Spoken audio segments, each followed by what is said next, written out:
So the 2013 charts of Google's most popular searches in Australia are just in, with the top Google search at number 1 being "What is twerking?", shortly followed by "Who is God?".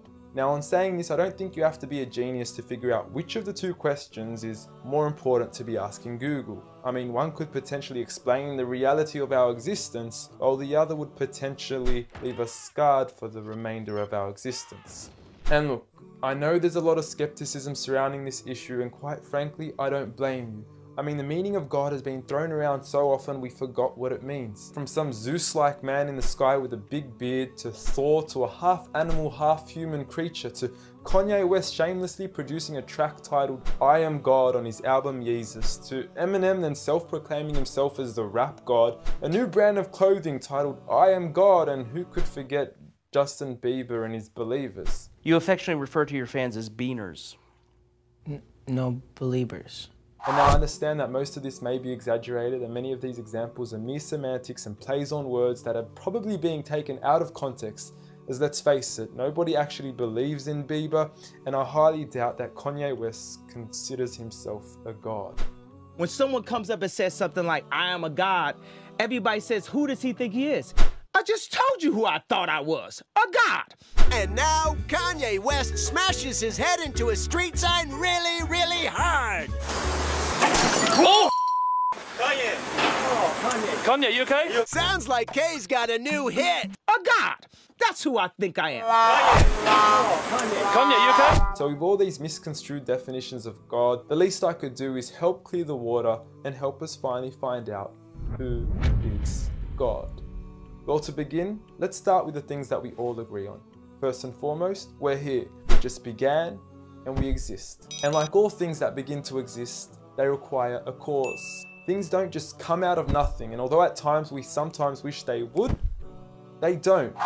If I told you that this glass sprang into existence, this glass made itself, you said Muhammad Ali's crazy.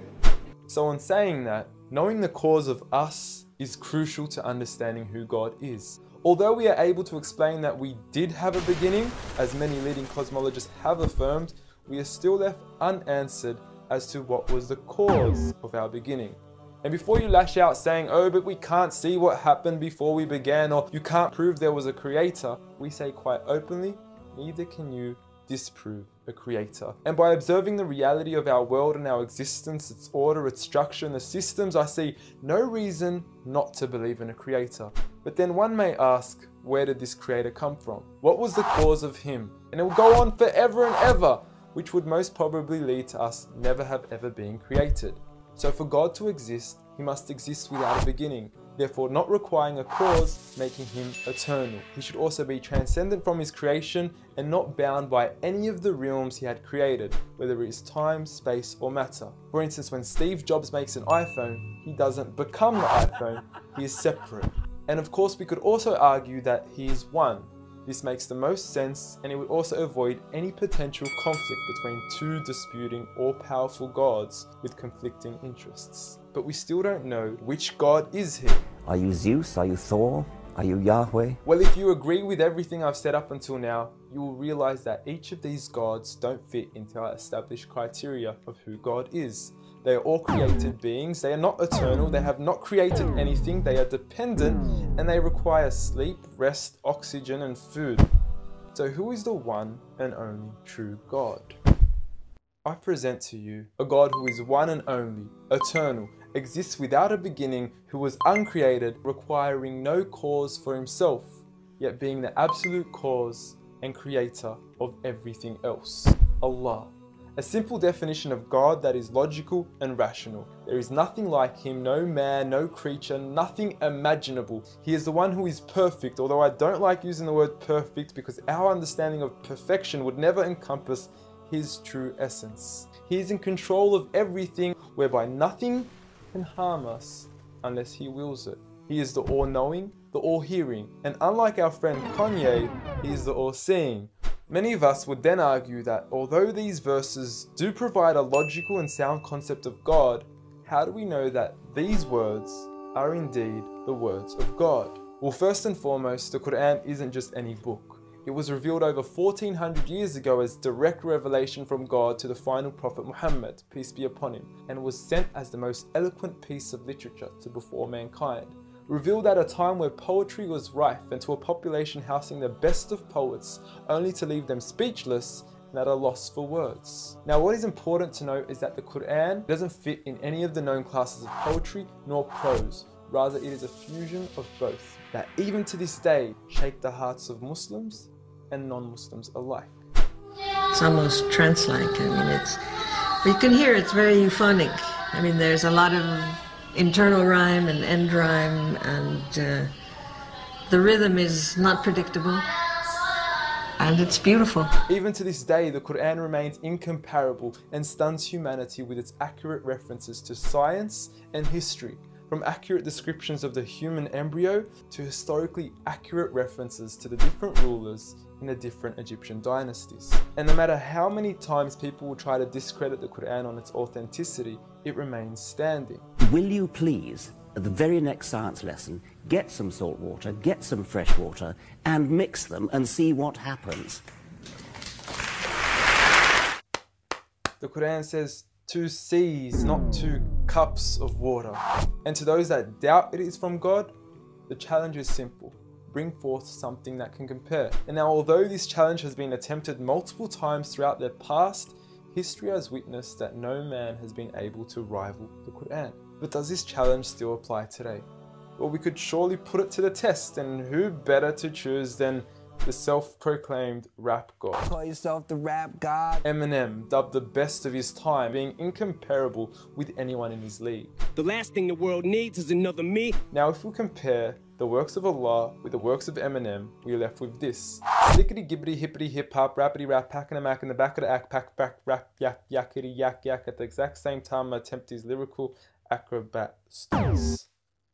Look, content-wise, I don't know. However, we can't deny that lyrically he is impressive. He has rhythm, rhyme, style, alliteration, and assonance. A short video online even indicates that in one of his songs he almost made every second to third word rhyme. But how does he compare with the Quran's smallest chapter of 3 verses, Surah Al-Kawthar? Now, in just 10 words, Allah is able to use over 30 linguistic and rhetorical devices, including emphasis, multiple meaning, grammatical shift, word order and arrangement, ellipsis, conceptual relatedness, intensification, choice of words, repetition, intimacy, exaggeration, and prophecy, along with many, many more. What's also important to note is that the linguistic devices in the Quran aren't just thrown about randomly. For instance, Allah would use palindromes strategically to describe the terms glorify your Lord and the orbiting of planets, as though both processes are occurring continuously, non-stop, one after the other. The shortest chapter in the Quran also contains a rhetorical device that no one can compete against nor replicate: prophecy. At the end of the first verse, Allah promises Muhammad, peace be upon him, that he would be given abundant good at a time when he was at one of the lowest points of his life, with a small amount of followers and low social status. He had even just lost his son, and his enemies were taunting him with cut-off lineage and progeny, yet Allah was promising him abundant good at this time.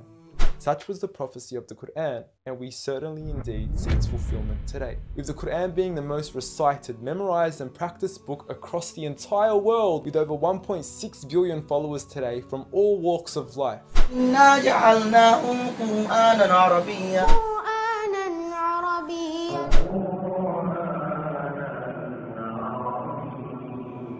Now, I know many of you are probably thinking, okay, cool story bro, but what's the purpose of the Quran? Well, the importance is that it gives meaning to life. From our overall purpose of existence to why we're here and what happens once we die. God teaches us that each and every single one of us is being tested. We weren't created for mere play, we were created with a purpose, and that is to be obedient to God and His rules. Those who believe, there is reward, and those that don't and are arrogant, there is a punishment. And look, I apologize for trying to squeeze all this into one small video, but I've given you everything you need to know who God is and why we are here. So read.